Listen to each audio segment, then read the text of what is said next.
to another Artifact Corner. Today we will be looking at some of the portraits throughout our home. We have some beautifully dressed ladies in our family, and they wore some stunning fashions.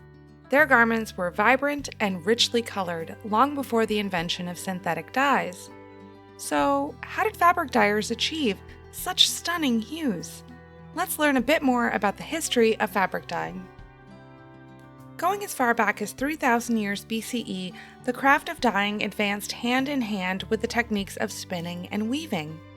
Plants such as madder, ford, and bearberry were not only cultivated for their bright colors, but also became symbols of agricultural and commercial progress. The ancient Egyptians are the first people to actually write down how to dye their most commonly used fabric, flax, in a document known as the Stockholm Papyrus. Flax is notoriously difficult to dye, so a user's manual was needed to help people effectively dye their cloth.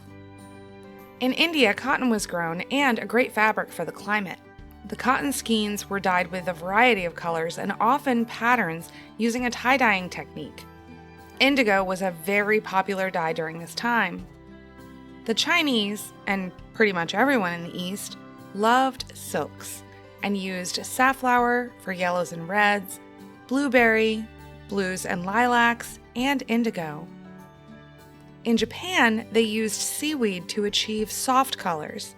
They also used a technique called kakishibo, which was a dye made from the juice of raw persimmons left to ferment for 2 years. This produced a brick color, which is very lovely. The ancient Romans used madder, saffron, and ford for dyeing blue colors. These are the natural dyes used by the Etruscans, who heavily influenced the Romans. Later, color became a symbol of luxury for the Romans. Reds, for example, obtained from kermes, or light blues derived from mallow. The various shades of yellow obtained from rosetta, or mignonette, turmeric, and juniper.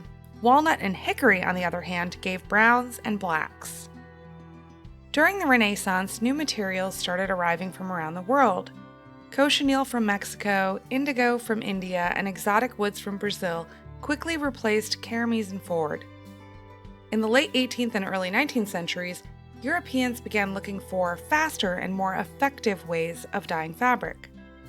These were also oriented towards research and experimentation with chemicals to support and increase the efficacy of the textile industry. Soon, many natural dyes wound up being replaced by synthetic products.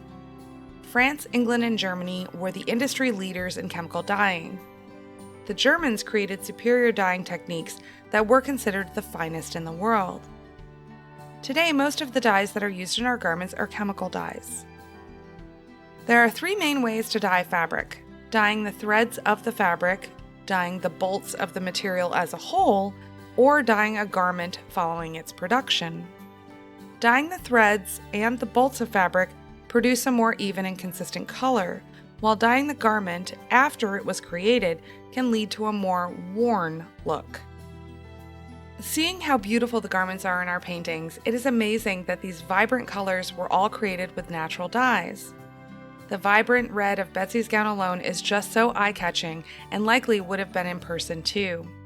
These portraits provide us with so many different ways of interpreting their history, and we are so lucky to have them in our collections.